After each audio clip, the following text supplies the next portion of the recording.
Love is in the air, kaya sa mga balak sulitin ng weekend para ipasyal ang mga minamahal, naritong ilang perfect spots para sa inyo. Pasyal tayo sa pagtutok ni CJ Torida ng GMA Regional TV. Literal na araw ng mga puso ang peg ng ilang hiking enthusiasts sa Cebu. Dahil ang kanilang trip, aktibidad na magpapalakas ng tibok ng puso. Hiking. Tamang combo lang ng pampakilig at pampahealthy. Di lang romantic dahil maganda raw itong paraan para i-celebrate ang inyong pagmamahalan. Makakatulong na sa puso, tanggal stress at talagang memorable.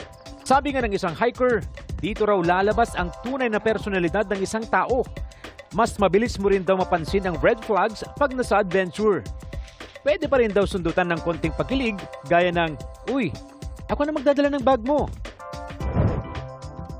Sa mga gusto ng chill lang at yung nakasanayan na, pwedeng mamasyal sa Love Park ng Mexico, Pampanga.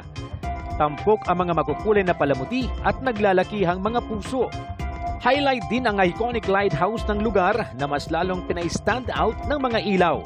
Nariyan din ang kanilang split walls na perfect selfie spot ang kanilang interactive flowers.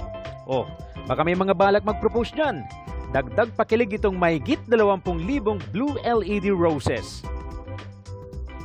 Kung may paandar ang mga bundok lover, di syempre papahuli ang mga beach lover.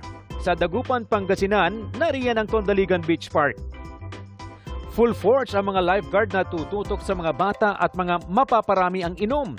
Kaya paalala, hinay-hinay lang dahil bawal maligo ang mga nasa impluensya ng alak. Ang pagmamahalan di lang tuwing Valentine's Day, mas masarap pa rin iparamdam ito araw-araw. Oh, saan tayo sa susunod na pasyal o food trip? I-share nyo sa 24 Oras Weekend page ang inyong travel at food adventures. Para sa GMA Integrated News, CJ Torida ng GMA Regional TV. Nakatutok 24 oras.